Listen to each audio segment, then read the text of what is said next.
জয়গুরু পরম প্রেমময় শ্রী শ্রী ঠাকুরের চলার সাথী গ্রন্থের বাণী পাঠ।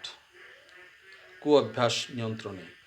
তোমার কোনো কু অভ্যাস কিংবা কামক্রোধ ইত্যাদি যাহা তোমাকে দুর্বল ও ক্ষীণ করিতে চায়, তাহা যদি ত্যাগই করিতে চাও, যখনই তাহার সম্বেগ যে মুহূর্তে কার্যরত করাইতে যাইতেছে, সেই মুহূর্তেই তাহা হইতে বিরত হইও, কিংবা সেই মুহূর্তে বিরত হইয়াই ওই সম্বেগকে এমন কোনো চিন্তা ও কর্মে নিয়োজিত করিও যাহা তোমার পক্ষে মঙ্গলপ্রদ, আর ইহা ততদিন পর্যন্ত চালাইও যতদিন ইহা তোমার সম্যক আয়ত্তের ভিতর না আসে।